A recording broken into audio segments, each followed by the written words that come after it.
Evening, everyone. Hope you had an exhausting day, and now you are finally ready to relax. As my father used to say, if you aren't naturally tired at night and excited in the morning, you haven't found something meaningful to work on. You are not stressed from doing too much. You are stressed from doing too little. All right, so on this note, I will begin with the calming rain in the background, and it will go on even after I finish, to help you rest. Many gods and goddesses are named in Norse mythology, each with their own powers, stories, and places in the world, but the tales most often passed down and remembered are those that center around three figures: Odin, his mighty son Thor, and his sworn blood brother Loki, who is not a god, but the clever and dangerous son of a giant, yet lives among the gods in the great halls of Asgard as one of the Aesir. Odin is the highest of all the gods, the oldest and the most powerful, the one who knows more than any other. He seeks wisdom above all else, and has made great sacrifices to gain the knowledge he holds. In his endless quest to understand the deepest secrets of existence, Odin gave up one of his eyes to drink from the waters of wisdom, and even more than that, he sacrificed himself in the most painful and mysterious way. He hung himself from the vast world tree Yggdrasil, the great ash that holds all the 9 worlds in its branches and roots. He did not hang for a short time, nor did he do so in comfort. He hung there for 9 nights, alone and in agony. A spear pierced his side, wounding him deeply, and he hung there without food or drink. The wind tore at his body, the cold bit into him, and the pain never ceased. The nights passed slowly, each one harder than the last, and with each moment his life slipped further away. No one came to save him, and no one offered comfort. He endured the full depth of suffering, but he endured it willingly, knowing that this was the price for what he sought. And at the edge of death, in the darkest moment, the runes revealed themselves to him, not in words, but in a deep, magical understanding. He saw them, knew them, and in that instant their secrets became his. They held power, and that power became his to use. When he finally fell from the tree, screaming in both pain and triumph, he was no longer the same. Now he had magic, and with it, the world itself was something he could control and shape. Odin has many names, each reflecting one of his faces or roles. He is known as the All-Father, for he is the father of the gods and the creator of many things. He is the gallows god because of his sacrifice upon the tree. He is the Lord of the slain because those who die bravely in battle belong to him. He is also called Grimnir and Third, and many other names in many lands. Though people in different countries may call him by different names and worship him in different ways, it is always Odin whom they worship. He moves through the world in disguise, choosing to appear as a tall man in a long cloak and a wide-brimmed hat, his face often hidden. This way, he can walk among mortals, learn their ways, and see the world through their eyes. He is never without his 2 ravens, Hugin and Munin, whose names mean thought and memory. These birds fly far and wide each day, gathering news from all across the worlds, and when they return, they perch on his shoulders and whisper what they have seen and heard into his ears. When Odin sits upon his high throne, Lidskjalf, he can see all that happens across the worlds. Nothing is hidden from his sight. It was Odin who first brought war into the world. A battle is dedicated to him by throwing a spear over the enemy before it begins. Victory and defeat are his to give or take, and every warrior knows that if they win, it is by his will, and if they fall, it is because he turned from them. But those who fall bravely, with courage and honor, are taken by the Valkyries, the beautiful and fierce warrior women who ride through the skies to collect the noble dead. They bring them to Valhalla, Odin's great hall, where they will fight and feast and drink until the end of days. There, Odin rules over them as their leader, their god, and their host. Then there is Thor, Odin's son, who is different from his father in many ways. Thor is not subtle or clever. He is strong, bold, and honest. While Odin plots and schemes, Thor acts. He is huge, red-bearded, and loud, and his strength is beyond compare. No god or creature is as strong as Thor, and when he wears his belt of strength, Megingjord, his might becomes even greater. His weapon is Mjolnir, a hammer forged by the dwarfs, and it is a weapon of great power. With it, he has smashed the skulls of countless trolls, frost giants, and mountain giants. These creatures fear the sight of Mjolnir, for it has ended many of their lives. Thor wears special iron gloves to handle the hammer, and with each blow he protects the gods and the world from chaos. His tales are filled with battles and strength, with thunder and lightning, and with the roar of his hammer striking down his enemies. While Odin seeks wisdom and Loki plays with mischief, Thor's power lies in action, in strength, and in the fearless heart of a warrior. Thor, the thunder god, son of Odin and the earth goddess Jord, is known not only for his unmatched strength and mighty hammer, but also for his family, who each carry part of his legacy. His powerful sons are Modi, whose name means angry, and Magni, whose name means strong, and both embody traits that reflect their father's character. Thor also has a daughter named Thrud, whose name means powerful, and her strength is known even among the gods. Thor's wife is Sif, a goddess with golden hair so bright and beautiful that it shines like sunlight, and before she married Thor, she had a son named Ulur. Thor is Ullur's stepfather, and Ullur is a god in his own right, one who hunts with a bow and arrows and glides across the winter lands on skis. He is a quiet god, but strong and skilled, watching the snowy woods in silence. Thor is not just the god of thunder and storms, but the great defender of Asgard, the realm of the gods, and of Midgard, the world of men. He is the protector who stands against giants and monsters, trolls, and all those who would bring harm to the gods or to humans. There are many stories of Thor's adventures, tales of battles and travels, of challenges and victories, and each one shows his loyalty and power. Then there is Loki, the trickster, the handsome one, the clever one, the one who charms and lies with the same ease.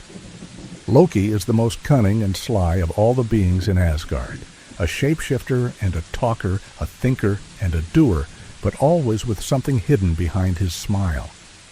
He is easy to like with his smooth words and clever tricks, but there is something dark beneath the surface. Inside him burns envy and desire, anger and chaos, and these things twist his thoughts and shape his deeds. His mother was Laufey, also called Nal, whose name meant needle because she was thin and sharp and graceful, and his father was Farbauti, a dangerous and violent giant, whose name means he who strikes dangerous blows. Loki walks the sky in shoes that let him fly, and he can change his shape at will, becoming a man, a woman, a bird, or a beast. But his greatest weapon is his mind. No god, not even Odin, can match Loki for cunning. He is Odin's blood brother, bound to the All-Father by oaths, and yet the gods are never sure whether Loki is truly one of them. They do not remember when he came to Asgard or how, but he is there, walking among them, helping and harming in turn. He is Thor's companion on many journeys, and also the one who causes Thor the most trouble. The gods tolerate him, perhaps because his cleverness has saved them as often as it has endangered them. But there is always danger in Loki's presence. He brings change, and he brings unrest. He is the father of monsters, the one who brings sorrow, the sly god who drinks too much and cannot hold back his thoughts when the ale flows. He says things that cut like blades, and his actions often bring pain. And yet, he is still part of the story, still needed, still there. But in the end, when Ragnarok comes, when the final battle breaks the world, Loki and his children will not stand with the gods of Asgard. They will fight against them, and it will be the end of all things. Long before any of this, long before the gods, before the sky and the sun and the earth and the sea, there was only the mist world and the fire world, two great opposites lying in silence. To the north was Niflheim, the world of mist, gray and cold and empty. 11 rivers flowed through that land, dark and poisonous, and all came from the same terrible source. Vergelmir, a well that roared like a storm and never ceased to bubble and seethe. The land was colder than anything that exists now, and the mist was so thick and heavy that nothing could be seen clearly.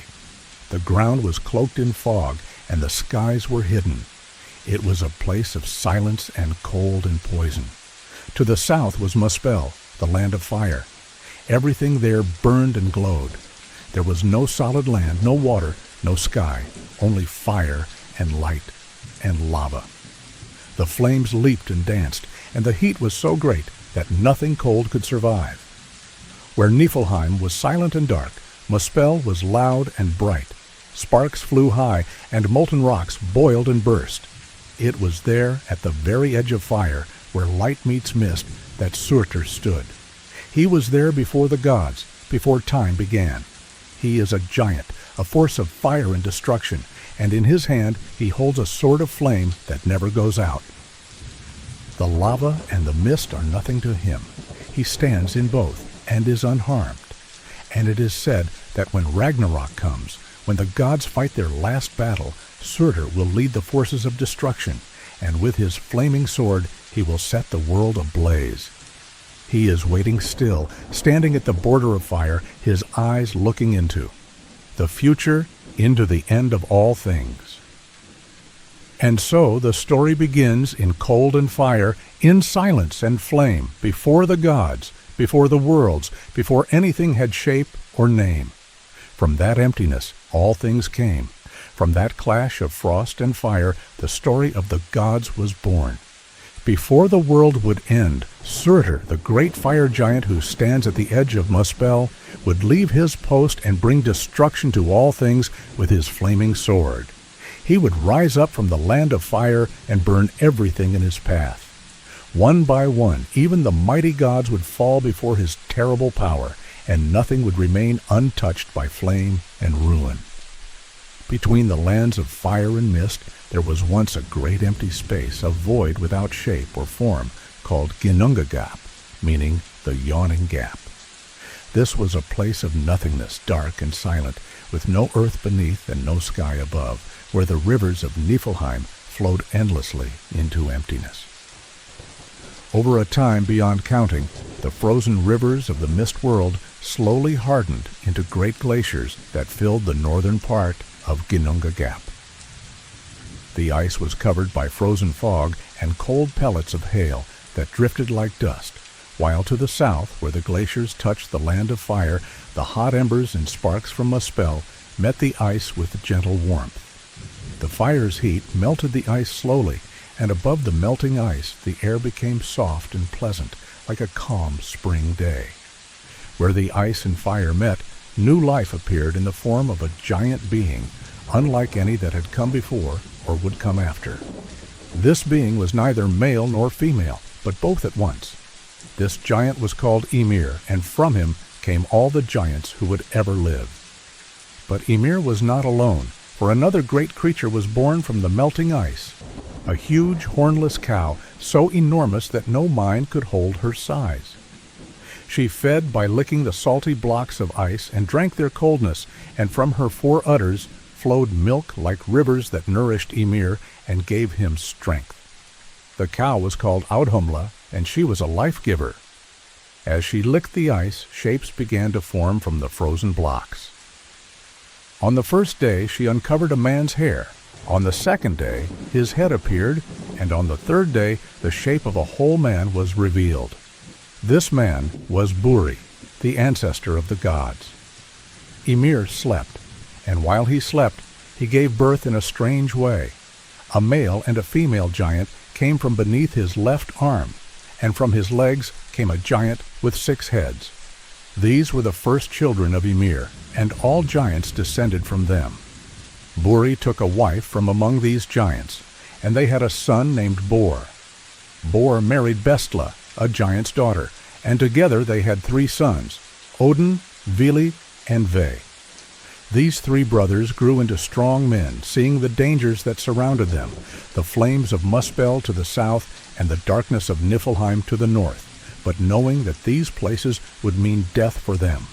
They were trapped forever in Ginnungagap, the great empty void with no heaven and no earth, only waiting for the moment when the world would begin. Odin, Vili, and Ve looked at each other and knew what had to be done to create life and the universe. They spoke of what was needed to make the world and the future, and they made a terrible decision. They killed the giant Ymir, for only by his death could the world come into being. This was the first death, the beginning of all life, and it was necessary for everything else to exist. They stabbed the great giant, and from his body poured out rivers of blood, as salty as the sea and as gray as the space between fire and mist. This blood flooded the lands and drowned many of the giants who lived there.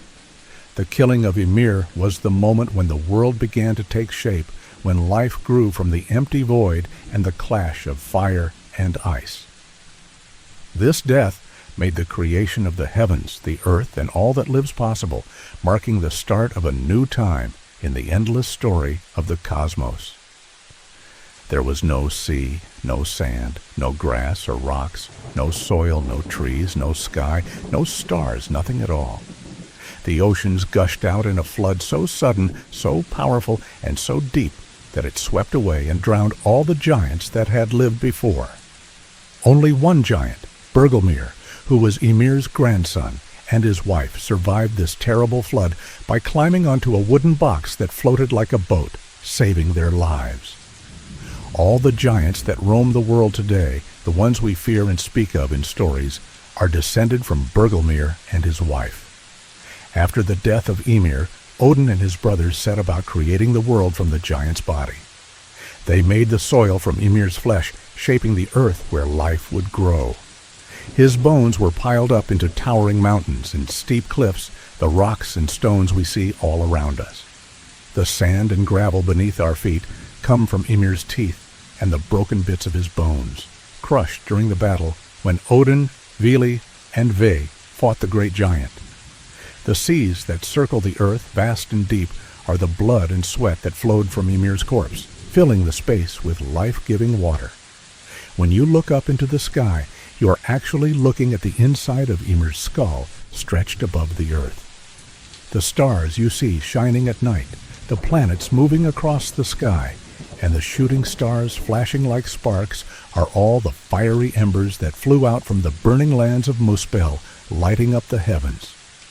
The clouds that drift across the sky during the day were once part of Ymir's brains, and who can say what thoughts might still be hidden inside those swirling white shapes, even now. The world itself was made as a flat disk, with the sea surrounding it on all sides.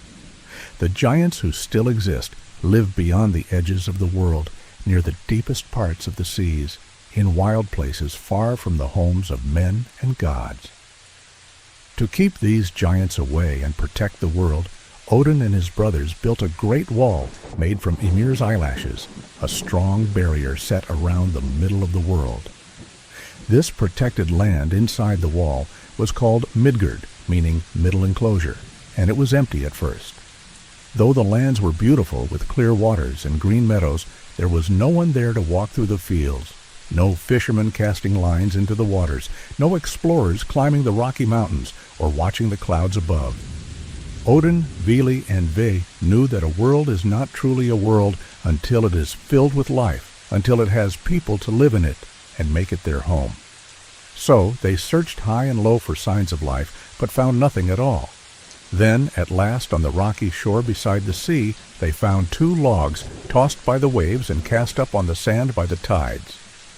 The first was a log of ash wood, known for being strong, handsome, and resilient. Its roots grow deep in the earth, and its wood is perfect for making tool handles or spear shafts because it does not easily split or crack. The second log lay next to it, almost touching the first, and it was made of elm wood. Elm is graceful and strong, its wood hard enough to be used for building the toughest beams and planks for homes and halls. Seeing these 2 logs, the gods took them and set them upright on the sandy beach, standing tall, like people. Odin held the logs in his hands and breathed life into them, and suddenly they were no longer just pieces of wood, but living beings. Vili gave them will, the power to want and to move, along with intelligence and understanding. Now these figures could think and feel. V then shaped them, carving their bodies to look like people. He carved ears so they could hear, eyes so they could see, and lips so they could speak. Standing on the beach were now two naked people, one male and one female, formed from ash and elmwood. The three brothers, Odin, Vili, and Vi, then made clothes for the two new humans, giving them coverings for their bodies and preparing them for the world they would soon inhabit. With these first people, life truly began in Midgard, and the world moved from emptiness into a place filled with beings who would walk the lands, shape the earth, and tell the stories of the gods and giants for generations to come. The gods clothed the man and the woman to keep them warm and to cover their nakedness as they stood on the chilly beach by the edge of the world where the cold sea spray blew. Finally, they gave the two people names. The man was called Ask, meaning ash tree, and the woman was called Embla, meaning elm. Ask and Embla became the father and mother of all humans. Every living person today owes their existence to them and the generations that followed. Going back through time, all of our ancestors come from Ask and Embla, the first two people created by the gods. Ask and Embla made their home in Midgard, the world protected by the great wall the gods had built from Ymir's eyelashes to keep out giants and monsters and all the dangers lurking beyond. In Midgard, they could live safely and raise their children in peace, shielded from harm. This is why Odin is known as the All-Father, not just because he is the father of the gods, but because he breathed the breath of life into the first humans, the great-grandparents of all people who have ever lived. Whether gods or mortals, Odin is the father of all living things. At the center of this vast cosmos stands Yggdrasil, the mighty ash tree, the greatest and most beautiful of all trees, larger than any other. It stretches between the 9 worlds and connects them, linking one to another. Its branches reach high above the sky, and its roots delve deep into 3 different worlds. It is the largest and finest tree that exists, holding the fate of the cosmos within its vast limbs. One root of Yggdrasil plunges deep into the underworld, to Niflheim, the dark realm that existed before all others. At the heart of this shadowy place is Hvergelmir, a spring that roars like a boiling kettle, its waters always churning and never still. Here dwells the terrible dragon Nidhogg, who gnaws ceaselessly at the root of the tree from below, threatening to bring destruction to the very foundation of the world. The second root stretches to the land of the frost giants, reaching to the well of Mimir, a source of great wisdom. Above the highest branches of the world tree perches an eagle, wise and knowing many secrets. Between the eagle's eyes sits a hawk, watching and listening to all that passes through the worlds. Living among the branches is the mischievous squirrel Ratatosk, who carries messages and gossip between Nidhogg and the eagle. This little creature enjoys stirring trouble by telling lies to both and provoking their anger, playing a part in the endless cycles of tension and strife. 4 stags roam the huge branches of Yggdrasil, feeding on the bark and leaves, while countless serpents slither at the base, biting at the roots and threatening the tree's strength. Though the tree is enormous and can be climbed, the gods themselves do not climb Yggdrasil. Instead, they travel between the 9 worlds using the Rainbow Bridge, Bifrost. Only gods can cross Bifrost safely. It burns the feet of frost giants or trolls who dare to attempt the journey to Asgard. These 9 worlds connected by Yggdrasil make up the entire cosmos. At the top is Asgard, home of the Aesir gods, and the place where Odin rules from his throne. Nearby is Alfheim, the land of the light elves, creatures as beautiful and radiant as the sun and stars. Then there is Nidavellir, also known as Svartalfheim, the home of the dwarves or dark elves, master smiths and craftsmen who live underground, creating powerful weapons and magical objects for the gods and heroes. Each of these worlds is a part of the great whole, connected by the branches and roots of the world tree, and each plays its role in the unfolding story of the gods, giants, and men. Yggdrasil holds all things together, its fate intertwined with that of every being in the universe. Beneath the mountains dwell the dwarfs, also known as dark elves, who live in Nidavellir or Svartalfheim, crafting marvelous creations with skill unmatched by any other. These beings work tirelessly, shaping mighty weapons and magical treasures that aid gods and heroes alike. Midgard is the world where humans live, the place we call home, filled with lands and seas, forests and mountains, rivers and valleys. It is surrounded by a protective wall made from the eyelashes of the giant Ymir, guarding it from the dangers beyond. Beyond this boundary lies Jotunheim, the land of the giants, the frost giants and mountain giants, vast and wild, where these enormous beings roam freely in their great halls and rugged lands. Vanaheim is another world, home to the Vanir gods, who once warred with the Aesir but later made peace, and now live alongside them in Asgard. The Aesir and the Vanir together form the pantheon of Norse gods, each with their own powers and duties. Niflheim is the dark mist world of cold and shadow, filled with fog and ice, while Muspel is the world of fire and flame, home to Surtur, the giant who waits with his flaming sword, ready to bring destruction when the end of the world comes. There is also Hel, the gloomy realm ruled by the goddess of the same name, where the souls of those who died without bravery in battle go after death. The last root of the mighty world tree, Yggdrasil, reaches down into Asgard, the home of the gods, where the Aesir hold their daily councils, and where, in the final days, they will gather before the great battle of Ragnarok. Near this root is the Well of Urd, a sacred spring tended by the three wise sisters known as the Norns. These maidens are the weavers of fate and destiny, caring for the roots of Yggdrasil by covering them with mud and nourishing the tree so it may continue to hold the worlds together. Urd is the oldest of the sisters, embodying the past and all that has come before. Alongside her stands Verdandi, whose name means becoming, representing the present moment and all that is happening now. The youngest is Skuld, meaning that which is intended, who holds the future in her hands, determining what is yet to come. But there are many Norns beyond these three: giant Norns, elf Norns, dwarf Norns, and Vanir Norns. Some are good, some are bad, and each one shapes the fate of mortals and gods alike. It is these Norns who decide whether a life will be long or short, happy or filled with hardship, peaceful or full of struggle. At the Well of Urd, the threads of every being's life are woven and measured, and the Norns' decisions cannot be undone. In the land of the giants, Jotunheim, there is another well known as Mimir's Well. This spring bubbles up from deep beneath the earth and feeds the roots of Yggdrasil. Mimir, the wise guardian of memory and knowledge, drinks from this well each morning, drawing wisdom from its waters by filling the horn called Gjallarhorn and draining it dry. Long ago, when the worlds were still young and not yet shaped, Odin disguised himself as a wanderer and set out on a dangerous journey through the land of giants, seeking Mimir's wisdom. He risked his life to reach the well, for he knew that one sip of its water would grant him knowledge beyond measure. When Odin finally stood before Mimir, he asked humbly for just one drink from the well.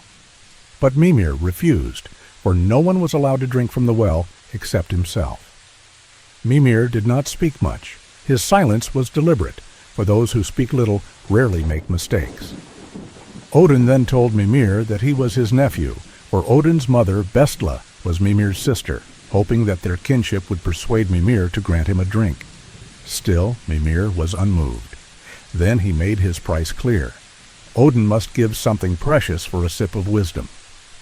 Mimir demanded Odin's eye in exchange for a drink from the well. Without hesitation, Odin accepted. The journey had been long and perilous, and now he was ready to sacrifice more than his life for the knowledge he sought. Without asking if it was a joke or a trick, Odin prepared himself. With solemn resolve, he took a knife and carefully removed his eye, placing it gently into the well as payment. This sacrifice granted Odin the wisdom he craved, making him wiser than any other being, at a great personal cost. This story shows the lengths Odin was willing to go to gain knowledge, even sacrificing a part of himself, proving his dedication to understanding the mysteries of the universe. Odin's eyes stared up at him through the clear waters of Mimir's pool, a single, silent witness preserved beneath the surface. Carefully, Odin filled the Gjallarhorn with water drawn from the well of Mimir, lifting the cold liquid to his lips. As he drank, wisdom flooded through him like a great river, sharper and clearer than any knowledge he had known before. With his one eye, Odin saw farther and more clearly than he ever had with two, perceiving truths hidden from all others. From that day onward, Odin was given many names reflecting his sacrifice and power. Blinder, the blind god, Hor, the one-eyed, and Beleg, the flaming-eyed one. His eye remained forever in the well, preserved by the waters that sustain the world tree, seeing nothing, yet seeing everything in the endless flow of time. As time passed and the war between the Aesir and the Vanir gods came to an end, the two sides exchanged warriors and chiefs in peace. Odin sent Mimir as an advisor to the Vanir god Honir, who was appointed chief of the Vanir people. Honir was tall and handsome, with the appearance of a king. When Mimir accompanied him, Honir spoke wisely and made strong decisions, but when Mimir was absent, Honir seemed lost and unable to decide anything on his own. The Vanir soon grew tired of this, and frustrated, took revenge, not on Honir, but on Mimir himself. They cut off Mimir's head and sent it back to Odin. But Odin was not angry. He took Mimir's severed head and rubbed it with special herbs to stop it from decaying. Then he chanted powerful charms and incantations, unwilling to lose the great wisdom Mimir held. Soon, to Odin's relief, Mimir's eyes opened, and the head spoke once more, offering advice as wise and true as ever. Odin placed Mimir's head beside his own eye in the well beneath the roots of Yggdrasil, where the waters of knowledge flow, linking past and future, memory and fate. To watch over the worlds, Odin gave the Gjallarhorn to Heimdall, the vigilant guardian of the gods. The horn's blast is mighty and clear, capable of waking the gods no matter where they sleep or how deep their rest. Heimdall will sound the Gjallarhorn only once, on the day of Ragnarok, the final battle when the world itself will be changed forever. Meanwhile, in the world of gods and men, the treasures of the gods hold great importance, not least among them Thor's wife, Sif. She was one of the Aesir, beautiful and proud, loved by Thor for her shining blue eyes, pale skin, red lips, and gentle smile. Most of all, Thor loved her long golden hair, the color of ripe barley fields in late summer, flowing and bright as sunlight. One morning, Thor woke and looked at his sleeping wife, his big hand reaching out to touch her. Then he noticed something wrong and scratched his thick red beard. Sif's hair was gone. She was bald. When she woke and felt her scalp, her fingers trembling as she touched the bare pink skin where her hair had been, she looked at Thor with horror and confusion. Thor said nothing, except that Loki was to blame. Whenever trouble happened, Thor always thought first of Loki, for mischief and chaos often followed in his wake. With that thought, Thor strapped on his belt of power, Megingjord, which doubled his already great strength, and prepared to confront Loki. Thor went to Loki's door, but it was locked tight. Without hesitation, Thor pushed it open and stepped inside, ready to face the god known for his cunning and tricks. This event would set off a series of challenges and adventures as the gods dealt with Loki's mischief and sought to restore what had been lost. Thor's love for Sif and his fierce strength would be tested, showing the bonds between gods and the power of their treasures in the unfolding tales of the Norse myths. Thor pushed open Loki's door with great force, shattering it into pieces. Without hesitation, he grabbed Loki and asked simply, "Why?" Loki's face was the perfect picture of innocence, as if nothing had happened. "Why what?" he replied. Thor's voice was heavy with disappointment as he said, "Sif's hair, my wife's golden hair. It was so beautiful. Why did you cut it off?" Loki's expression shifted rapidly, showing cunning, confusion, and mischief all at once. Thor shook him hard, demanding an answer. Loki looked down and tried to look ashamed. It was funny. I was drunk, he admitted. Thor frowned deeply. Sif's hair was her glory. People will think she shaved her head as punishment. They will believe she did something wrong or shameful. Well, yes, Loki said thoughtfully. There is that.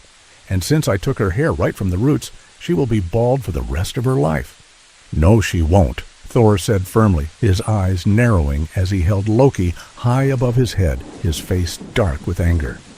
I am afraid she will, Loki said nervously, but there are always hats and scarves. She won't stay bald, Thor warned. Loki Laufey's son, if you do not put her hair back now, I will break every bone in your body, every single one. And if her hair does not grow properly, I will come back and break every bone again, and again, every day if I have to.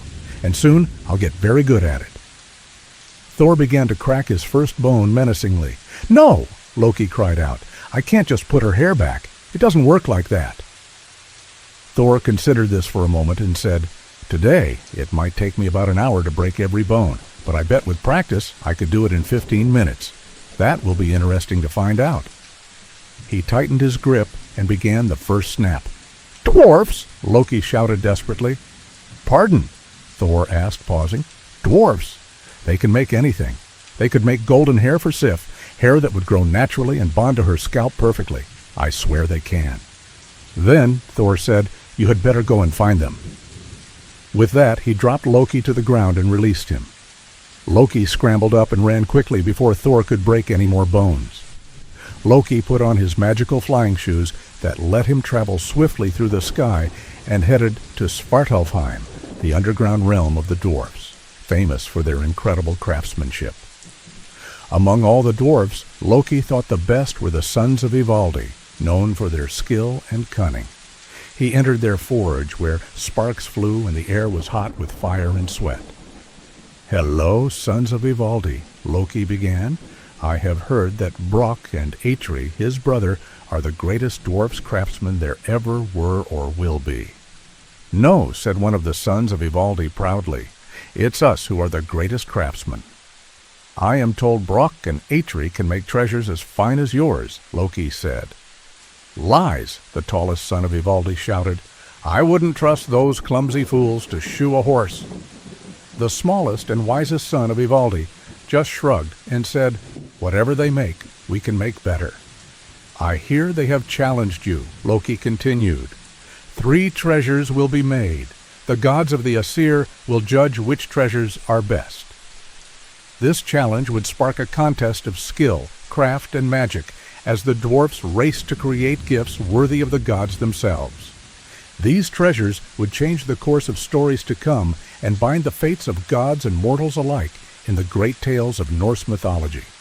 Loki explained to the sons of Ivaldi that one of the treasures they must make needed to be hair, perfect golden hair that would grow forever, flawless and shining. The sons of Ivaldi agreed confidently, saying, We can do that. Loki, who could barely tell the sons apart because they looked so much alike, then traveled across the mountain to visit Brock, who shared a workshop with his brother Atri. Loki told Brock about the challenge. The sons of Ivaldi were crafting 3 treasures for the gods of Asgard, and the gods would judge which set was better. The sons of Ivaldi had insulted Brock and Atri, calling them fumble-fingered incompetents. Brock was clever and immediately suspicious. This smells fishy, he said to Loki. Are you trying to stir trouble between us and Ivaldi's sons? That sounds like something you would do. Loki looked as innocent as possible and said, Nothing to do with me. I just thought you should know. Brock asked if Loki had any personal interest in the matter, and Loki swore he did not. Brock nodded thoughtfully. Atri was the great craftsman, but Brock was the smarter and more determined brother. Brock declared they would gladly take on the sons of Ivaldi in this contest to be judged by the gods, because he was sure Atri could forge better and craftier treasures. Then Brock made the contest personal, telling Loki that if they won, they would claim his head. Loki's mind was full of schemes, but he agreed, knowing he had to ensure that Brock and Atri lost the contest. the gods would still receive 6 wonderful treasures, and Sif would regain her golden hair. Loki smiled outwardly but frowned inside, knowing the day had begun so well. Meanwhile, across the mountain, the sons of Ivaldi were hard at work making their treasures. Loki was not worried about them, but he was determined to make sure Brock and Eitri could not win.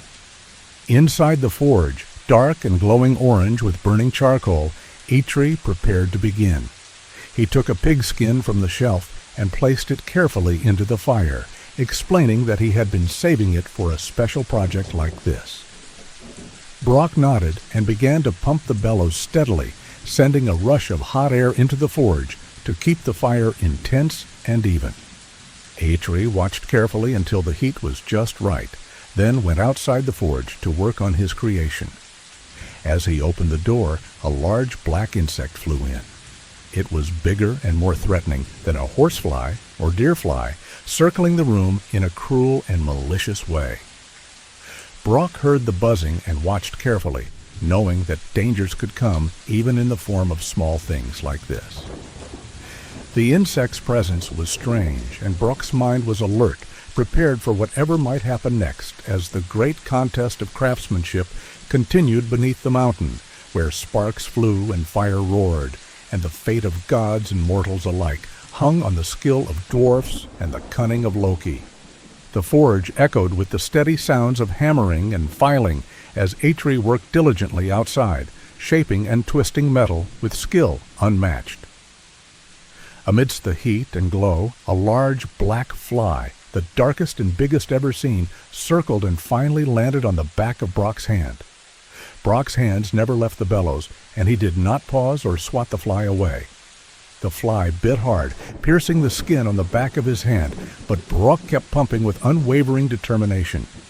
Moments later, the door opened, and Eitri stepped inside, carefully pulling the first creation from the fire, a massive boar with bristles shining like gold.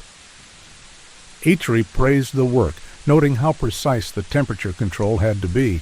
Just a fraction warmer or cooler, and the whole effort would have failed. Brock replied with a quiet acknowledgement, eyes still alert for any threats. The black fly, now resting on the ceiling, seethed with frustration and anger at its failure to disrupt the work. Eitri placed a block of gold onto the forge, announcing the next creation would impress the gods. He instructed Brock to begin pumping the bellows on his signal, and warned him not to slow, speed up, or stop, as this next task required delicate precision. Eitri stepped outside the room, and Brock waited for the call. When Eitri signaled, Brock began pumping, steady and sure. The fly circled, calculating, then settled on Brock's neck. It carefully avoided the sweat dripping down the dwarf's skin, and then bit hard, drawing blood. Despite the pain and sting, Brock did not stop pumping the bellows, determined to maintain the perfect airflow. Eitri re-entered with the glowing creation, a white-hot arm ring, carefully dropped it into a cooling pool, which steamed as the ring cooled from fiery red to glowing gold. Eitri called it Draupnir, explaining that it was no ordinary ring. It had a magical property that made it special, a ring that could multiply itself, dripping more rings of equal weight every 9th night. Brock found the name strange at first, but understood the significance when Eitri explained. Then Eitri shared his plan for the final piece, something he had dreamed of making for a long time. It was the most difficult and delicate work yet, requiring Brock to pump harder and steadier than ever, without any change in rhythm or strength, or else the masterpiece would be ruined. Eitri lifted a massive ingot of pig iron, larger than anything Loki in his fly form had ever seen, and placed it into the roaring fire. He left the room and told Brock to begin pumping as soon as he heard the call. The bellows began to move, and the familiar sounds of Eitri's hammer striking metal filled the forge as he shaped, pulled, and welded the glowing iron with expert hands. Loki, in the form of the black fly, realized subtlety was no longer an option. Eitri's final creation was sure to impress the gods and secure victory for the brothers, which meant Loki would lose his head if they succeeded. With no time left for tricks, Loki flew straight to Brock's face and began biting his eyelids. The dwarf's eyes stung fiercely, but he refused to stop pumping. The bites grew worse and deeper, drawing blood that ran into his eyes and down his cheeks, blurring his vision and making him squint painfully. Brok shook his head fiercely, desperate to dislodge the relentless fly, but Loki clung stubbornly. The pain was sharp and unyielding, but Brok's grip on the bellows did not weaken, and he kept the air moving steadily to feed the fire. The furnace glowed hotter as the hammer fell faster and faster on the iron. Outside the forge, Atri's hands worked swiftly and expertly, shaping the metal as the final treasure was born amid sweat, fire, and struggle. The contest of the dwarfs was reaching its climax, and every breath and every strike mattered. Despite the relentless assault on his eyes, Brok's determination never faltered, and the masterpiece slowly took form. The tension in the forge was thick, filled with the smell of molten metal and burning coal, as the fate of gods and men rested on the skill of these two brothers and the cunning of a fly disguised as Loki. Brok's head jerked from side to side as he fought against the sharp, biting pain caused by Loki's relentless assault. His mouth contorted, and in desperation he tried to blow air up toward the fly, hoping to drive it away. But it was no use. The fly continued its savage bites, and the dwarf's vision was soon filled with nothing but blood streaming from his wounded eyelids. A sharp, throbbing pain radiated through his head, but Brok counted the strokes of the bellows, and at the bottom of the downstroke he whipped one hand free and swiped with such force and speed that Loki barely escaped with his life. Wounded but unyielding, Brok seized the bellows once more and continued his steady pumping. "Enough!" called Atri, his voice cutting through the clangor and heat of the forge. The black fly flew unsteadily about the room, dazed and limping from the fierce blow. Atri opened the door, and the fly slipped out, vanishing into the open air. Atri looked at his brother with clear disappointment. Brok's face was a messy mix of blood and sweat, a testament to the brutal fight he had endured. "I don't know what you were playing at," Atri said sharply, "but you came dangerously close to ruining everything. The temperature was all over the place by the end. As it is, this work isn't nearly as impressive as I had hoped. We'll just have to wait and see what the gods think." Loki, now back in his usual shape, strolled into the forge through the open door with a sly smile on his face. "So, everything ready for the contest?" he asked casually. "Brok can go to Asgard and show my gifts to the gods and then cut off your head," Atri said, a flicker of irritation in his eyes. "I prefer it here at my forge, making things." Brok, his swollen eyelids barely concealing the fire in his gaze, stared at Loki. "I'm looking forward to cutting off your head," he said, voice low and cold. "This has become personal." In Asgard, high above the worlds, 3 gods sat upon their thrones, ready to judge the treasures brought before them. Odin, the All-Father, one-eyed and wise. Thor, red-bearded and powerful, god of thunder. And Frey, handsome and radiant, god of the summer's harvest and prosperity. Loki stood before them, flanked by the 3 almost identical sons of Ivaldi, their faces serious but proud. Brok stood alone to one side, the fruits of his and Atri's labor hidden beneath sheets and cloths, waiting for the moment of revelation. Odin broke the silence with a single word. "So, what are we judging?" Loki stepped forward with confidence. "Treasures," he said simply. "The sons of Ivaldi have crafted gifts for you, great Odin, mighty Thor, and generous Frey. And so have Atri and Brok. It is up to you to decide which among these 6 gifts is the finest treasure." Loki motioned toward the sons of Ivaldi and began to present their works. To Odin he handed a spear called Gungnir, its shaft carved with intricate runes that glimmered in the light of the hall.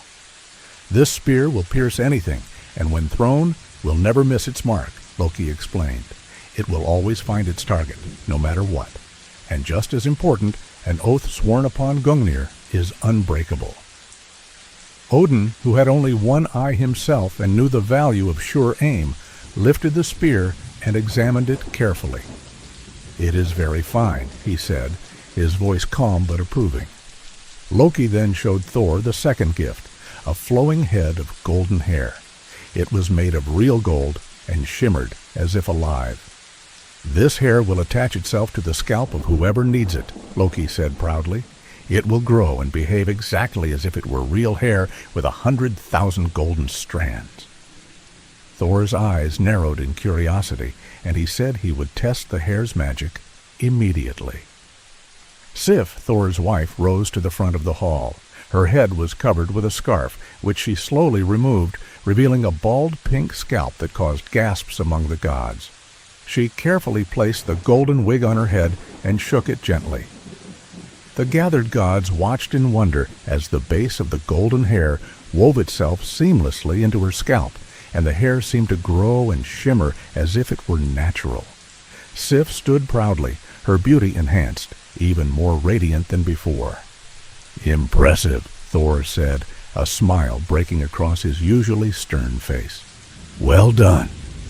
Sif tossed her golden hair and walked with a grace that mesmerized everyone in the hall. The gods murmured among themselves, impressed by the lifelike quality of the dwarf's creation. Loki smiled slyly, knowing that the hair would be a marvel not only for Sif, but for all who saw it.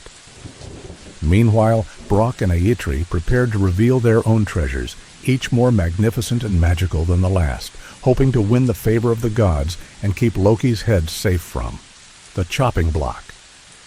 The contest was far from over, but already the halls of Asgard echoed with tales of golden hair, enchanted spears, and the fierce rivalry between the greatest dwarven craftsmen, all unfolding under the watchful eyes of the gods who shaped the fate of the worlds.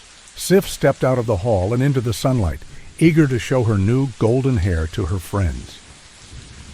The bright strands shimmered brilliantly under the sky, catching every eye and filling those who saw with admiration.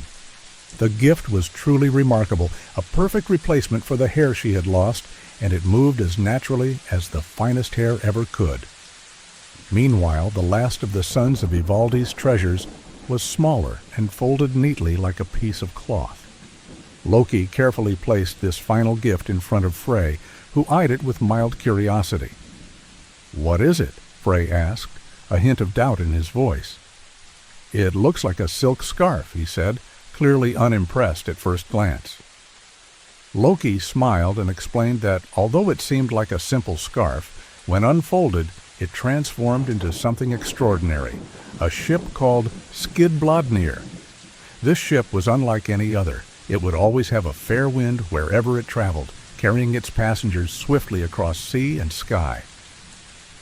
Even more astounding, despite its immense size, bigger than any ship one could imagine, Skidbladnir could fold up like cloth and fit neatly into a pouch. Frey's interest grew as Loki described the ship's magical qualities. He was impressed by such a gift, recognizing its value and the wonders it could bring. Loki breathed a quiet sigh of relief, knowing that the sons of Ivaldi had crafted 3 truly excellent gifts, each perfectly suited to the gods they were given to. Now it was time for Brock to present his treasures. Despite the swelling and redness of his eyelids and the large insect bite on the side of his neck, Brock stood confidently, even a bit cocky.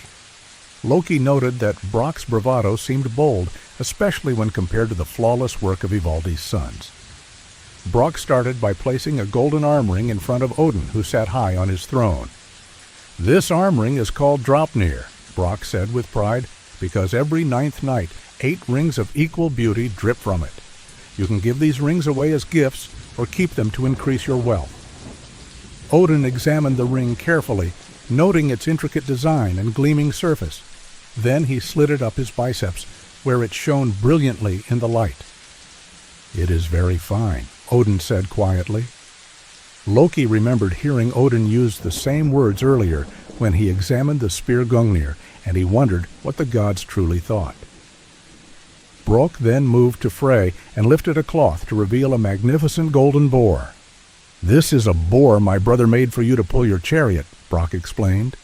"It will race across the sky and over the seas faster than any horse. Its golden bristles will shine so brightly that no night will ever be too dark for you to see, and it will never tire or fail."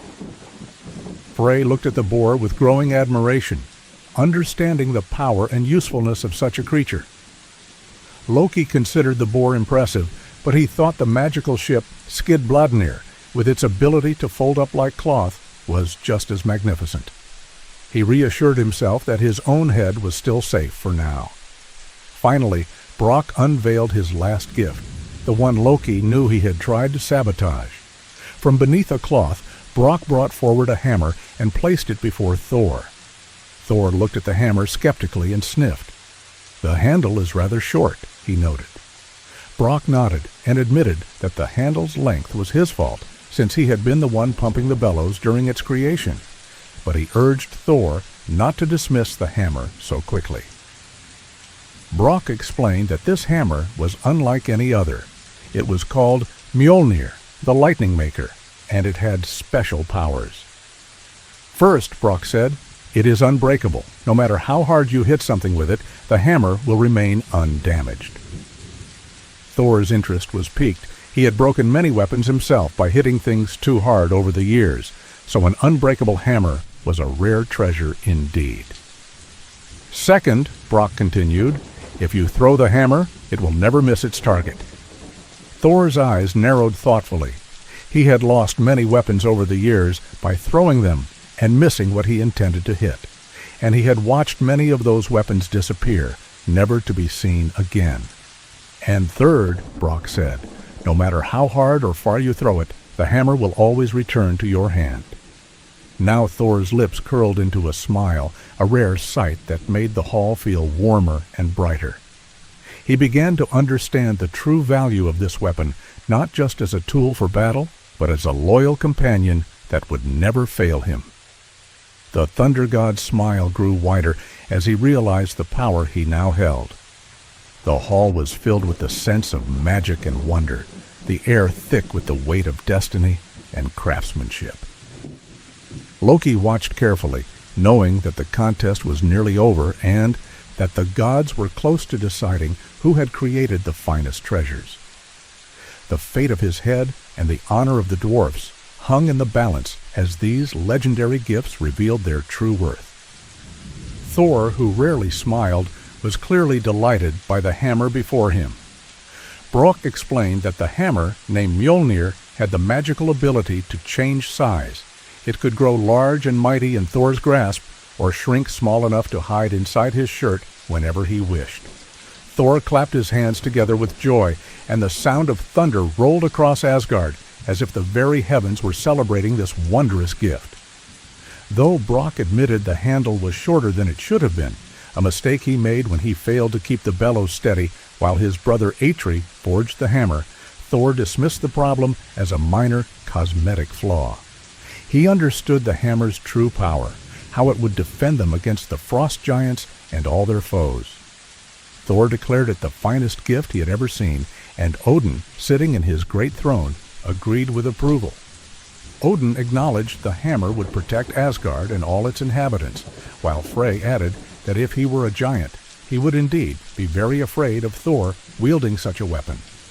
The gods all agreed the hammer was excellent and worthy of praise. But then Loki, feeling slightly desperate, asked about the golden hair made for Sif. Thor, momentarily distracted, confirmed his wife's hair was beautiful, but quickly returned his attention to Brock, eager to learn how the hammer could grow and shrink at will.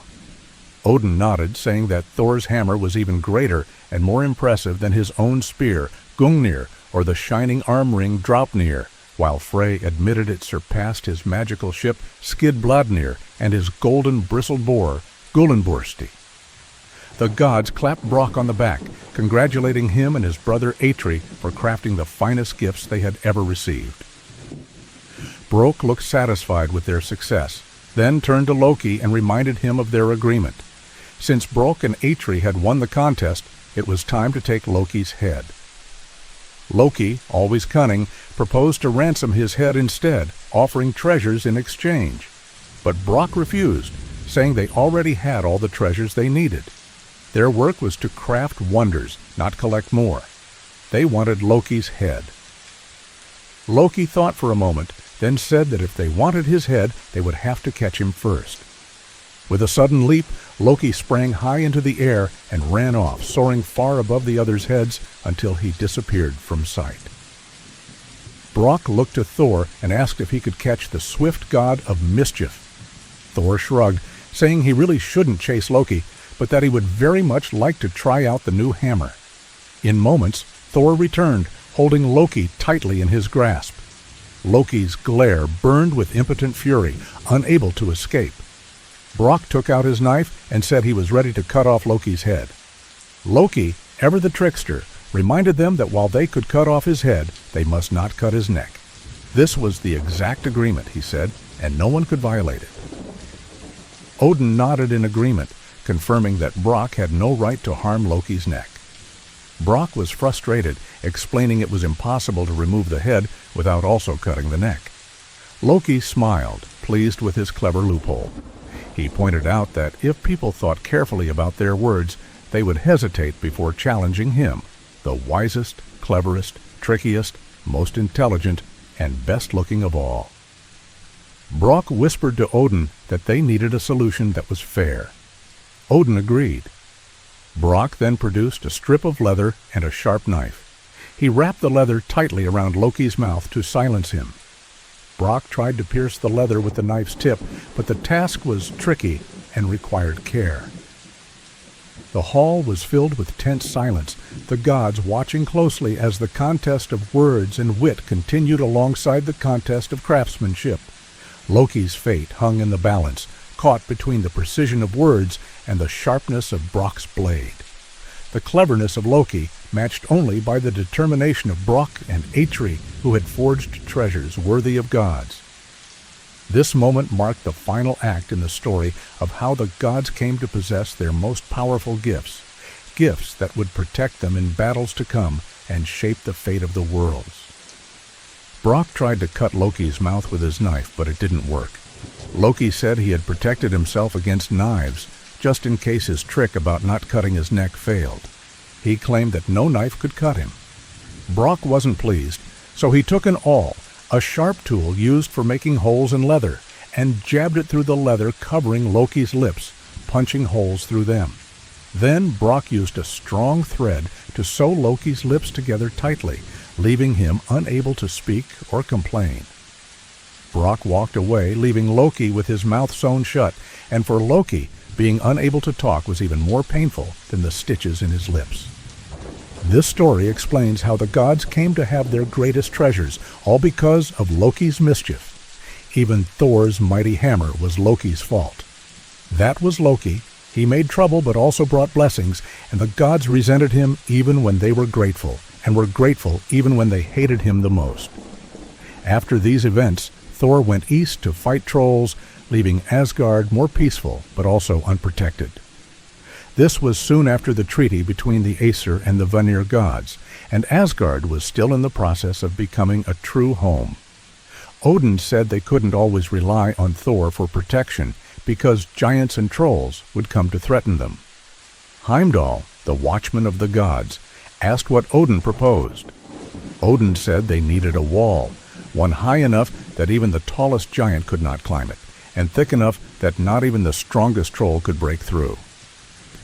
Loki pointed out that building such a wall would take many years. Odin agreed, but insisted they still needed it. The next day, a stranger arrived in Asgard. He was a large man, dressed like a smith, and behind him walked a huge gray stallion with a broad back. The stranger said he had heard they needed a wall built. Odin asked him to go on. The stranger claimed he could build the wall so high that no giant could climb it, so thick that no troll could batter it down, and so well that not even an ant could crawl through any gaps. He promised a wall that would last for 1,000 years. Loki said such a wall would take a very long time to build. The stranger replied that he could build it in just 3 seasons, 1 winter, 1 summer, and another winter. Odin asked what the stranger wanted in return for such a great feat. The man said he needed very little payment, only 3 things. First, the beautiful goddess Freya's hand in marriage. Odin said that was no small thing, and wondered what Freya herself thought about it. He asked what the other 2 things were. The stranger grinned confidently and said that besides Freya's hand, he wanted the sun that shines in the sky by day and the moon that gives light at night. These three things, he said, were what the gods would have to give him if he built the wall. The gods considered the stranger's demand carefully. He wanted three things in return for building the great wall around Asgard: the hand of the beautiful goddess Freya in marriage, the shining sun that lights the sky during the day, and the glowing moon that brings light at night. The gods looked at Freya, who said nothing but showed her anger clearly on her pale face. Around her neck, the necklace of the Brisings shimmered like the northern lights, brushing her skin with its brightness. Her golden hair was bound with bands of gold that nearly shone as much as her hair itself. Odin told the stranger to wait outside while the gods discussed his proposal. The stranger, before leaving, asked for food and water for his great stallion named Svadilfari, which means one who makes an unlucky journey. Odin rubbed his forehead, thinking hard, and then faced the other gods to ask what they decided. One by one, the gods shared their opinions, but all agreed on the same conclusion. Giving Freya, the sun, and the moon to a stranger was far too costly and important to be accepted, no matter how quickly he promised to build the wall. Freya herself felt even stronger. She believed the man should be punished for daring to ask such a thing, beaten for his disrespect, and sent away from Asgard immediately. Odin finally spoke and declared that the gods had decided to refuse the stranger's offer. Suddenly, a dry cough echoed from a corner of the hall, catching everyone's attention. All eyes turned to see Loki standing there, smiling and raising a finger as if to share something important. Loki pointed out that the gods were ignoring a very important fact. Freya snapped at him, calling him a troublemaker and saying they had not overlooked anything. Loki insisted that the stranger's claim was impossible. There was no one alive, neither giant, god, nor mortal, who could build such a tall and thick wall in just 18 months. The gods nodded and murmured their agreement, except Freya, who remained angry and called Loki a fool for thinking he was clever. Loki then suggested a plan. Since the task was impossible, the gods could agree to the stranger's demands, but set strict conditions. The stranger would have no help building the wall, and instead of 3 seasons, he would only have 1 season to finish it. If any part of the wall remained unfinished on the first day of summer, the gods would pay him nothing at all. Heimdall and Frey asked why the stranger would agree to such terms and what benefit this plan would bring. Loki explained, growing impatient, as if talking to children who did not understand. He said the stranger would begin the wall, but fail to finish it because it was impossible. The stranger would work for 6 months without pay on a useless task, and at the end of those months, the gods would drive him away, perhaps even punish him for his audacity. Then the gods could keep the sun, moon, and Freya safe and still have the beginnings of a strong wall to protect Asgard. This plan would let the gods trick the stranger and protect what was most valuable to them. The gods looked thoughtful and uneasy, considering Loki's words carefully. Freya remained silent, but her anger did not fade. The gods finally agreed to Loki's proposal, believing it was the safest way to keep their treasures and gain a wall, even if only partially built. They sent the stranger back into Asgard with their conditions and waited to see what would happen next. The gods assured themselves that the stranger's work so far, laying the foundations of the wall, was enough to be proud of, believing that they could finish the wall themselves in the coming years. They thought there was no danger in losing Freya, nor the sun or the moon, which the stranger demanded as payment if he succeeded. Tyr, the god of war, questioned why the stranger would agree to build such a great wall in just 1 season, instead of the 3 seasons he had originally requested. Loki answered that the stranger might refuse, but he seemed proud and confident, the kind of man who would not turn down a challenge. The gods grunted in agreement, clapping Loki on the back and praising him as a clever fellow whose craftiness was a great advantage to them. They congratulated each other on their intelligence and skill in negotiating, feeling pleased with the bargain they had made. Freya, however, said nothing and stayed silent, nervously touching her shining necklace, the Brising's necklace, which glowed like northern lights against her skin. This was the very necklace that Loki had once stolen from her while disguised as a seal during her bath, and that Heimdall had fought Loki to return to her. Freya did not trust Loki and disliked how the conversation had unfolded. The gods then called the builder into their hall. The man looked around at the gods, all of whom were smiling and in good spirits, nudging each other and grinning broadly, except for Freya, who remained serious and unsmiling. Loki spoke for the gods and reminded the builder of the new terms. He would have only one season, starting the next day, the first day of winter, to build the wall as high, thick, and strong as promised. If he failed to finish the wall by the first day of summer, he would have to leave without any payment. But if he succeeded, he would receive everything he asked for, Freya's hand in marriage, the sun, and the moon. The builder was not allowed any help from anyone else. He had to build the wall alone. The man paused, staring thoughtfully into the distance as he considered Loki's words and the conditions set by the gods. Then he turned to them and shrugged. He said he wanted to have his horse, Svadilfari, help him haul the heavy stones used to build the wall, and he believed this to be a reasonable request. Odin and the other gods agreed that horses were useful for carrying heavy loads, and they accepted the request. Then both sides swore the mightiest oaths to each other, not to betray or break their promises. They swore on their weapons and on Draupnir, Odin's magical golden armoring, and on Gungnir, Odin's spear, known to make any oath unbreakable. The next morning, as the sun rose, the gods gathered to watch the stranger begin his work. The man spat on his hands and started digging a deep trench where the first stones of the wall would be placed. Heimdall observed that the stranger dug deep, while Freya's brother, noted how quickly the digging progressed. Loki, though grudging, admitted that the man was a skilled and mighty digger, but he warned that digging was only the beginning. Hauling stones many miles from the mountains was a much harder task, especially if done alone. It was one thing to dig a trench and quite another to carry countless heavy stones to the site, place them carefully one on top of another, and fit them so tightly that not even an ant could crawl through the gaps. The gods stood in awe as the wall's foundations took shape. The man worked steadily, while his great horse, Svadilfari, pulled huge loads of stones from the mountains. Day after day, the work continued at an astonishing pace. The wall grew higher and thicker, impressing even the most skeptical gods. Yet the gods kept their eyes on the progress, wondering if the stranger could finish the impossible task in time. Freya watched with a heavy heart, her anger and worry growing. She did not want to lose her freedom or the light of the sun and moon to this stranger's demand. The gods hoped that Loki's plan would work, that the man's arrogance and pride would lead him to failure before the season's end. The days passed quickly, and the wall rose almost as if by magic.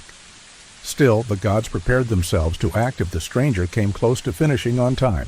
They planned to stop him before it was too late. The wall's progress showed that the stranger was stronger and smarter than anyone had imagined, and the gods were both impressed and fearful.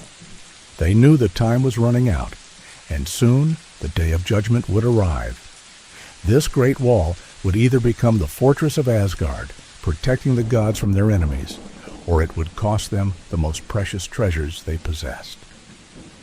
The gods watched carefully as the stranger and his great horse began their work on the wall. The builder had dug a deep trench where the foundation stones would go, and as the sun set, he mounted his massive horse and set off toward the mountains to gather the first heavy rocks. The horse pulled behind it a large stone boat, a sled made for hauling heavy loads across the earth, leaving deep marks in the soil with every step. The moon shone pale and high in the early winter sky as the gods observed the scene in silence. Loki, standing among them, said the man would be back in a week with stones, curious to see how many the horse could carry. The gods then returned to their feast hall, where laughter and merriment filled the air, though Freya remained silent and unmoved, her mind troubled. Before dawn, soft snowflakes began to fall lightly, a quiet warning of the deep snows that would come later in winter. Heimdall, the vigilant watchman of the gods who saw everything approaching Asgard, awoke the others in the dark hours of the morning. They gathered near the trench where the stranger had begun the wall, and in the pale light of dawn they saw the builder approaching with his horse. The horse was steadily pulling a load of massive granite blocks, so heavy that the sled carved deep ruts into the earth with every slow step. When the builder spotted the gods, he greeted them cheerfully, waving and wishing them good morning. He pointed to the rising sun and winked. Then, unhitching his horse, he let it graze briefly before beginning the difficult task of moving the heavy granite blocks into the trench. Balder, the most beautiful of all the Aesir, noted how strong the horse was, saying no normal horse should be able to pull such immense weight. Kvasir, known for his wisdom, agreed, expressing his surprise at the horse's strength. Loki, watching closely, said the horse would soon tire. This was only its first day. He reminded the gods that winter was coming, with deep snows and blinding blizzards that would make the path to the mountain nearly impossible. Loki assured them there was nothing to worry about and that everything was going according to plan. Freya, standing silently beside Loki, hated him for his deceit, her anger clear, though she said nothing. She walked back into Asgard at dawn and refused to watch the builder continue his work. Each night, the builder, his horse, and the empty stone boat left for the mountain, and each morning they returned, the horse dragging another 20 massive blocks of granite, each larger than the tallest man. The wall grew steadily, becoming bigger and more imposing as the days passed. Odin called the gods together and told them the wall was progressing quickly. He reminded them of the unbreakable oaths they had sworn on rings and weapons alike, that if the builder finished the wall in time, they would give him the sun, the moon, and Freya's hand in marriage. Kvasir expressed his suspicion that no ordinary man could achieve such a feat, and suggested the builder must be something other than human. Odin agreed and said he might be a giant. Balder sighed, wishing Thor were there to help, but Odin explained that Thor was busy far away, hammering trolls in the east. Even if Thor returned, Odin reminded the gods that their oaths were strong and binding. The gods stood watching the wall grow, filled with both awe and dread, knowing their fate hung on the builder's success or failure. The gods gathered in their great hall, uneasy as they watched the wall near completion. Loki tried to calm their fears, telling them not to worry and calling them like old women fussing over nothing. He insisted it was impossible for the stranger to finish such a great wall in so short a time, even if he was the strongest giant alive. But Heimdall wished Thor were there. The watchman knew the thunder god would have a plan to stop this. Meanwhile, the snows fell thick and fast, but the stranger and his mighty horse, Svadilfari, were undeterred. The gray stallion pulled the heavy sled loaded with stones through snowdrifts, blizzards, and icy gorges without faltering, never slowing despite the cold or the difficult terrain. Days grew longer as winter passed, and the snow began to melt. The mud left behind was thick and heavy, clinging to boots and slowing the steps of anyone who tried to cross it. Loki warned that the horse would lose its footing in the mud, sinking under the weight of the stones, but Svadilfari proved sure-footed and unyielding. It hauled the massive loads up steep hills and through the thick mud, carving deep ruts into the earth as it dragged the stone boat along. The builder himself worked tirelessly, hauling stones by hand and placing them carefully, fitting each granite block upon the next with skill and care. Spring arrived, and with it came the blooming of bright yellow coltsfoot and delicate whitewood anemones. The wall being built around Asgard was a glorious sight, tall and strong, a mighty barrier that would be impossible for any giant, troll, dwarf, or mortal to break through. The stranger's mood remained good-natured, no matter the weather. Rain or shine, snow or mud, he and his horse worked steadily, day after day, bringing more stones from the mountains and laying them down with relentless dedication. Now it was the last day of winter, and the wall stood almost complete, towering, and nearly impregnable. The gods sat silently on their thrones, uneasy as they realized what was at stake. Balder spoke quietly, reminding the assembly that they had promised the sun to this stranger if he succeeded. Bragi, god of poetry, mused gloomily about the moon, which marked the passing days and months, now promised away as well. Tyr asked what would become of them without Freya, the beautiful goddess whose hand was part of the price. Freya herself spoke with cold anger, warning that if the builder was truly a giant, she would marry him and follow him back to Jotunheim, the land of the frost giants.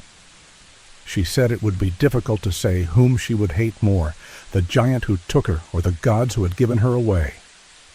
Loki tried to speak, but Freya cut him off. She asked only one thing of the gods if this calamity came to pass. She wished to see the one responsible for bringing them to this terrible fate, killed before she left. Odin, who had been silent until then, gave his consent, asking her to name the one who should pay the price. Freya declared that if the sun and moon were plucked from the sky, plunging the world into darkness, and if she were forced to go into the land of the frost giants, then the life of the one who caused all this must be forfeit. Loki smiled slyly and pointed out how difficult it was to say who exactly was to blame, reminding them that the gods all had a hand in the plan. As he recalled, it was the gods' own choices that led them into this mess. The gods exchanged uneasy glances, none wanting to admit fault, but all knowing that Loki's cunning had played a large part. The tension in the hall grew thick as they faced the consequences of their deal. Outside, the wall stood as a testament to the stranger's skill and strength, a looming barrier around their home that might protect them from enemies, but came at a terrible cost. The gods prepared themselves for what was to come, wondering if they would lose the sun, the moon, and Freya forever, and who among them would suffer for the price they had agreed to pay. The gods gathered in the great hall, tension thick in the air as accusations began to fly. Loki tried to speak, reminding them all that they had equally shared in the ill-fated plan. Each god had suggested and agreed to the builder's deal. But Freya, her voice sharp with anger, cut him down, pointing the blame squarely at Loki. She accused him of persuading the other gods into the foolish bargain, and she swore she would see him dead before she left Asgard. Loki's protests died away as he saw the fierce expressions on the faces of all the gods. Odin's voice rang out, stern and unforgiving, holding Loki responsible for the disastrous consequences of his counsel. Balder, too, spoke harsh words, criticizing Loki's advice as reckless and damaging. The gods knew that the builder was close to finishing his task, and Odin declared they must find a way to make the builder fail his wager without breaking the unbreakable oath they had sworn. Loki looked around, despair in his eyes, sensing the anger and resentment directed at him, and knowing the terrible fate that awaited if the wall was completed. He saw no mercy or forgiveness among the gods. The death promised to him would be painful, long, and shameful. Yet despite this, Loki had no better option. He could not attack the builder outright. Instead, he nodded slowly and said he would handle it. Without objection, he left the hall, the gods watching him go with a mix of hope and suspicion. Outside, the builder was busy placing the last stones on the wall. Tomorrow, the first day of summer, as the sun set, the wall would be finished and the builder would claim his prize. Only 20 stones remained to be placed, and the massive wall loomed around Asgard, nearly complete and impressively tall and thick. The builder descended the wooden scaffolding with ease, whistling for his horse, Svadilfari. The gray stallion grazed peacefully in the meadow near the forest's edge, a familiar sight to the builder who had come to rely on the horse's strength and steadiness. The builder grabbed the ropes attached to the empty stone boat sled, preparing to hitch it to his loyal horse. The sun hung low in the sky, casting long shadows but still shining brightly, while the pale moon floated high above, a silent witness to the approaching moment of reckoning. Soon the sun and moon would belong to him, along with the beautiful goddess Freya, whose radiance rivaled the celestial lights. Yet the builder knew better than to count his rewards before the work was truly done. He had labored so hard through the harsh winter, enduring cold and snow, mud and rain, and he was not about to be careless at the final hour. He whistled for Svadilfari again. Something was wrong. The stallion, who usually came immediately, now hesitated, shaking his head and stepping forward, then back in the spring meadow, as if sensing something strange in the air, but unable to understand what it was. The builder called louder, his voice cutting through the quiet evening. Svadilfari pricked his ears and broke into a swift canter across the meadow toward his master. The thunder of hoofbeats echoed off the granite walls, seeming to multiply and fill the air, so that for a moment the builder imagined a whole herd of horses galloping toward him. But it was only one, Svadilfari, powerful and sure-footed, moving steadily despite the odd hesitation moments before. The builder felt a flicker of satisfaction and relief as he prepared to hitch the horse and haul the last stones to complete the wall. Yet, beneath this calm, lay the unspoken tension of the moment, the shadow of Loki's schemes, and the impending threat hanging over them all. The gods waited anxiously in Asgard, watching the horizon as the day slipped toward sunset, knowing the future of their home depended on what would happen next. The wall stood as a symbol of their protection, but also of the price they might pay, a price that would change their world forever. As the builder prepared to finish his work, he suddenly realized his grave mistake. It was not the sound of one horse's hoofbeats pounding across the meadow, but two. Not one powerful set of hooves, but two distinct rhythms echoing through the fading light. The second horse was a chestnut mare, unmistakably female in every curve and movement, different from Svadilfari, the great gray stallion who had been so reliable and steady throughout the long months of labor. The gray stallion, sensing the presence of the mare, wheeled in surprise, slowing to a proud rear and neighing loudly as if trying to assert his place. The chestnut mare seemed indifferent, almost dismissive, stopping as if to graze. But when Svadilfari approached, she suddenly bolted, shifting from a slow canter into a swift gallop. The gray stallion gave chase, nipping playfully at her rump and tail, always just out of reach. The two horses ran together across the meadow, bathed in the warm, creamy light of the setting sun. Their flanks glistened with sweat, and their movements were almost like a dance, wild and free, unpredictable, yet strangely graceful. The builder, anxious and frustrated, clapped his hands loudly, whistling and calling for Svadilfari to come back. But the stallion ignored him, drawn entirely to the chestnut mare. The builder rushed forward, intending to catch his horse and bring him back to the work that must be done, but the mare seemed to anticipate this, slowing just enough to brush her ears and mane affectionately against Svadilfari's head before breaking into a frantic run toward the edge of the dark forest. Svadilfari followed, quickening his pace as he disappeared into the shadows among the trees. The builder cursed and spat, watching helplessly as the two horses vanished into the woods, their hoofbeats fading into silence. Time passed, the shadows lengthened, but Svadilfari did not return.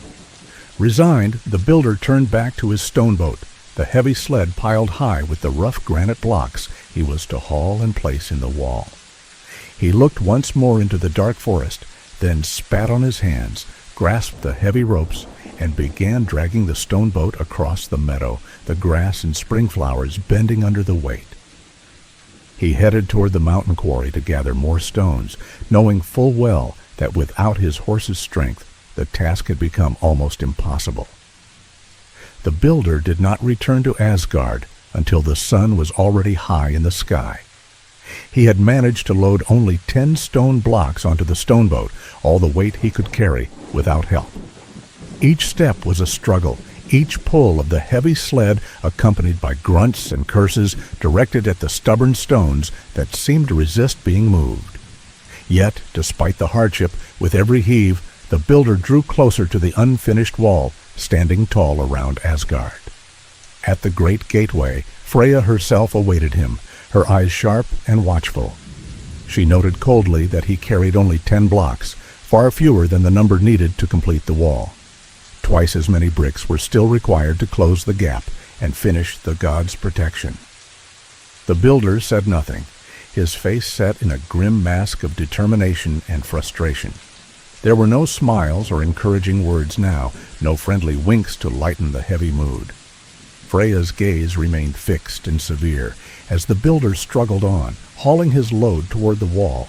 The gods of Asgard gathered around her, standing protectively by her side. At first they watched silently, their expressions guarded. Then, as the impossibility of the task before the builder became clear, smiles began to creep onto their faces. Chuckles rose quietly at first, then louder, and questions and taunts followed. Balder called out, teasing the builder, reminding him that only if he completed the wall would he take the sun home with him. Bragi spoke in a low voice, lamenting the loss of the moon if the wall was left unfinished. The gods mocked gently, noting the absence of Svadilfari and how much easier the work might have been had the stallion remained at his master's side. The builder ignored the jeers, his focus unbroken, even as exhaustion weighed down his limbs and the heavy stones pressed against his back. The sun climbed higher in the sky, casting long shadows from the towering stones that already formed the wall's imposing barrier. Though the wall was nearly complete, the absence of the stallion and the new mare's interference meant the builder could no longer work at the speed needed to meet his deadline.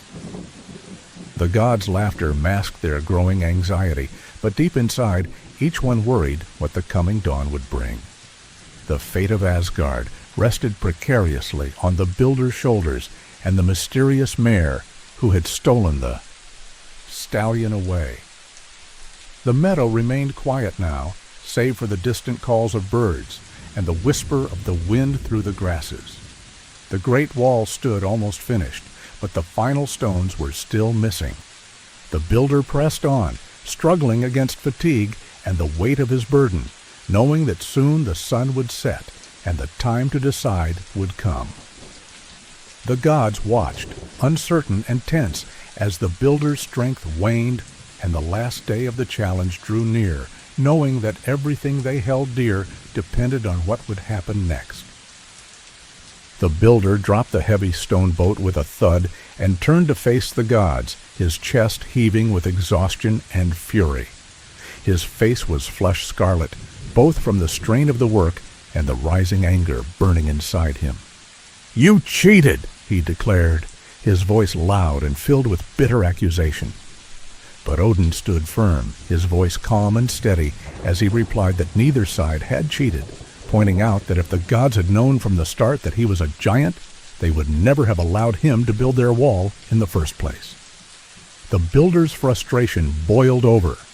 He grabbed a large granite rock in one hand and smashed it against another, shattering the solid block into 2 heavy pieces. As he lifted the halves high in each hand, his form began to grow and stretch until he towered over the gods, becoming 20, then 30, then 50 feet tall. His face was no longer that of the calm stranger who had appeared in Asgard months ago. Instead, it resembled a rugged cliff, carved by time and fury, twisted by hatred and resentment. "I am a mountain giant," he roared, "and you gods are nothing but cheats and oath-breakers. If I still had my horse, I would be finishing this wall now, taking Freya, the sun, and the moon as my wages, and leaving you all in darkness and cold, stripped of even the beauty that warms your hearts." Odin met his rage with steady resolve, insisting that no oath had been broken, but warning that no oath could protect him from what was about to come. With a mighty roar, the mountain giant charged at the gods, wielding a massive chunk of granite in each hand as a deadly club. The gods swiftly moved aside to avoid the savage attack, and only then did the giant notice the figure standing behind them. A huge god, muscular and red-bearded, clad in iron gauntlets, and holding an iron hammer. The hammer was swung once with great power, then released, flying through the air with a flash of lightning, streaking from the clear skies, and a deep rumble of thunder that followed. The hammer, Mjolnir, grew larger as it hurtled toward the giant, who caught only a glimpse before being struck down, seeing nothing ever again. The giant was defeated, his threat ended by Thor's mighty hammer. The gods then took up the work themselves, spending many weeks more to cut, haul, and shape the final 10 stone blocks from the mountain quarries. They dragged the stones all the way back to Asgard and carefully placed them in position atop the gateway, completing the wall. These last blocks, however, were not as finely crafted or as perfectly fitted as those the master builder had set with such skill. Some among the gods believed they should have allowed the giant to get even closer to finishing the wall before Thor struck, wishing to prolong the drama for a while longer. Thor, for his part, appreciated the excitement that awaited him upon his return from the east, finding some enjoyment in the chaos he encountered. Curiously, Loki was nowhere to be found during the celebration of the wall's completion. No one knew where he had gone, though whispers spread about a magnificent chestnut mare seen grazing in the meadows beneath Asgard, a mare unlike any other, mysterious and wild. Loki remained absent for nearly a full year, and when he finally reappeared, he was not alone. At his side was a gray foal, beautiful and striking, but unlike any foal known to the gods or mortals. This foal had 8 legs instead of the usual 4, and followed Loki wherever he went, nuzzling him affectionately as if he were its mother, and in truth he was. This extraordinary foal grew rapidly, becoming a large and powerful horse named Sleipnir, a huge gray stallion that was faster and more agile than any other creature in all the worlds.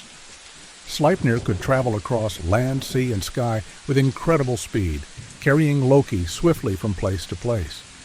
And so, from the chaos and trickery of Loki's schemes, came this incredible horse, a lasting symbol of both the cunning and the wonder woven into the fabric of the gods' lives. The wall around Asgard stood strong and tall, protecting the gods and their realm from giants and trolls alike, but the story of its building remained a tale of danger, deception, and the cleverness of gods and giants.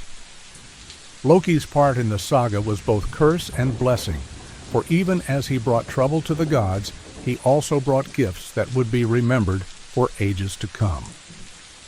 The Great Wall kept Asgard safe, Thor's hammer defended the gods with thunderous power, and Sleipnir carried Loki on his many adventures, weaving their stories together in the vast tapestry of Norse myth, forever capturing the struggles and triumphs of gods, giants, and all who dwell between.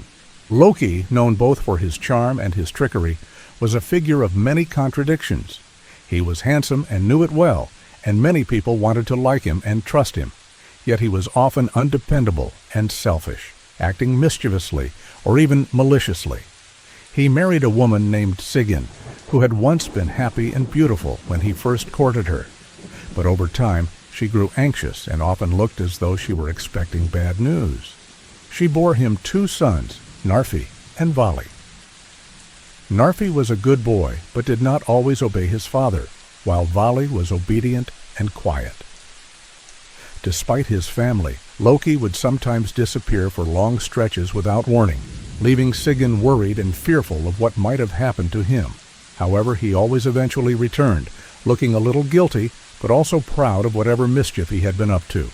This pattern repeated 3 times, each time Loki vanishing and then coming back to his wife and children.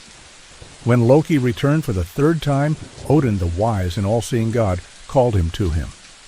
Odin revealed that he had seen a vision in his dreams. Loki had more children than just Narfi and Vali. These other children were born not to Sigyn, but to a giantess named Angrboda, who lived in the distant and dangerous land of the frost giants, Jotunheim. Odin's visions showed these children as future great threats to the gods, enemies destined to bring trouble and destruction. Loki said nothing in response, but his face betrayed his feelings. Instead of shame, he looked proud of himself, pleased with his secret and his power. Odin then called the gods together, with mighty warriors Tyr and Thor at the front, and told them that they must journey into Jotunheim to capture these children and bring them to Asgard, the home of the gods. The gods traveled through perilous lands, facing many dangers on their way to the giantess's home. When they reached Angrboda's keep, she was caught by surprise. Her 3 children were playing in her great hall, unaware of the approaching gods. The sight of the children shocked the gods, for they were unlike any mortal or godly offspring they had seen before, but this did not stop them. They seized the children with strength and force. The eldest child was bound tightly and carried between the gods, tied to the stripped trunk of a tall pine tree. The second child was muzzled with knotted willow branches and leashed with a strong rope, forced to walk at their side. The third child walked gloomily, a disturbing figure whose appearance divided those who looked at her. Those on the right side of the child saw a beautiful young girl, radiant and graceful. But those on the left side tried to avoid her gaze, for to them she appeared frightening, dark, and terrible. This was no ordinary child, but a being who carried within her both beauty and dread.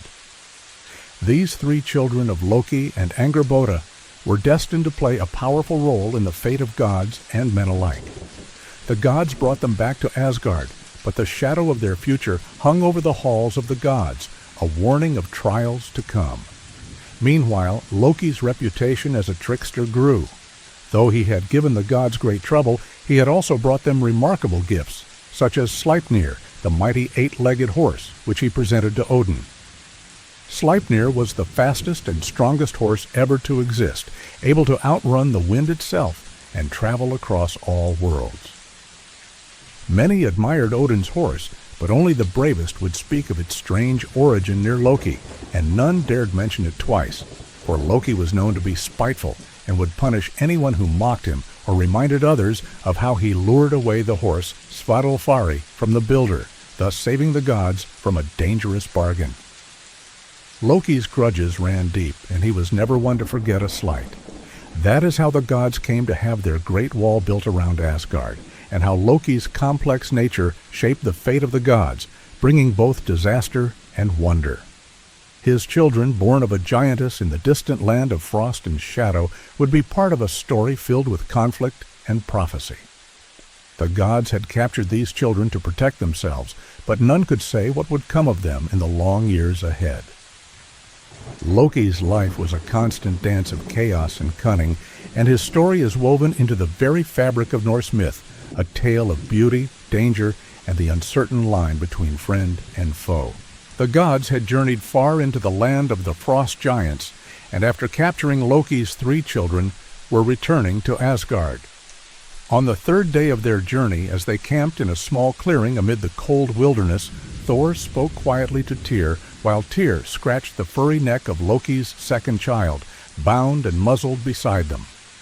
Thor noted something strange. The giants, and even the children's mother, Angrboda, had not followed or pursued them. It was as if the frost giants wanted the gods to take Loki's children away from Jotunheim. Tyr, though skeptical and calling it foolish talk, felt a chill despite the warmth of their fire. After 2 more hard days of travel, the gods arrived back in Odin's great hall in Asgard. Tyr spoke plainly, announcing that these were indeed Loki's children. The first was a great serpent called Jormungandr, tied tightly to a pine tree, its body now longer than the tree itself. Tyr explained that in the short time they carried it back, the serpent had grown immensely. Thor warned the gods to be careful, recalling how the serpent had spit burning black venom at him but missed, which was why its head was securely bound to the tree.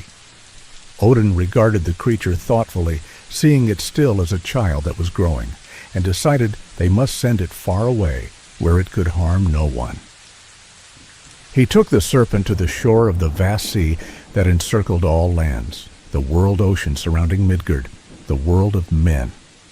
There Odin freed Jormungandr, watching it slither into the cold waters and disappear in twisting loops beneath the waves. Though Odin watched closely with his single all-seeing eye, he wondered if this was truly the right choice.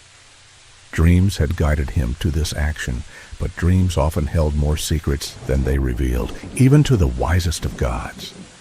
The serpent, now free beneath the gray depths of the sea, would continue to grow, eventually encircling the entire earth. This was why people would come to know Jormungandr as the Midgard serpent, a great and terrible beast tied to the fate of the world. Returning to the hall, Odin called forward Loki's daughter, the second of the children. He studied her closely and saw the strange duality of her nature. On the right side of her face, her cheek was soft and pale, her eye the bright green of her father Loki, her lips full and red. But the left side of her face was blotched and bruised, the skin swollen and discolored as if touched by death itself. Her left eye was pale, sightless, and her lipless mouth stretched over rotten teeth like the skull of a corpse. Odin asked her name, and she answered quietly that they called her Hel. Though her voice was calm, her presence was chilling. She was polite to Odin, but her gaze, one eye sharp as ice, the other dull and lifeless, showed no fear or sorrow. Odin asked if she was alive or a corpse, and Hel replied simply that she was herself, the daughter of Angrboda and Loki, and that she preferred the company of the dead. She said the dead were simple and respectful, while the living looked upon her with horror and disgust. Odin considered the girl deeply, recalling his dreams once more. He declared that Hel would rule over the deepest and darkest realms, becoming the queen of the dead across all 9 worlds. Her domain would be the place for those who died in unworthy ways, those who passed from disease, old age, or accidents, or whose souls were otherwise denied glory or honor in death. Hel's kingdom would be a somber and cold place, far from the halls of the brave fallen warriors who would go to Valhalla or the fields of Freya's chosen. She would reign over those forgotten and forsaken, a queen of shadows and silence. This destiny, though grim, was fitting for a child born of both god and giant, a creature between life and death, beauty and decay. Odin's decision was not made lightly, but he understood that even the darkest fate had its place in the balance of the cosmos. The third child of Loki was a gloomy and disturbing figure, bound but walking beside the gods as they returned. Unlike his siblings, this child appeared different depending on the viewer's perspective. Those standing to his right saw a young woman with shining beauty, but those on his left side saw a rotting, terrifying form, a dead girl walking among the living. This child was Fenrir, the monstrous wolf destined for great destruction. The gods knew of the prophecies foretelling Fenrir's role in the end times, the coming of Ragnarok, when he would break free from his bonds and fight the gods in the final battle. But for now, the gods kept Fenrir chained and close, wary of his power and potential for chaos. These 3 children, Jormungandr, the Midgard serpent, Hel, the ruler of the dead, and Fenrir, the great wolf, were the living proof of Loki's complicated and dangerous legacy. Bound by fate and prophecy, they were both children and monsters, destined to bring trouble and transformation to the gods and the worlds they watched over. The gods had taken them from the land of the frost giants, hoping to control or contain their power, but none could say what the future would hold. Odin's actions, guided by his dreams and wisdom, shaped the destiny of these children, and through them, the fate of all worlds. Loki himself watched from the shadows, knowing that his children's fates were intertwined with his own mischief and cunning, and that one day their stories would reshape the cosmos itself.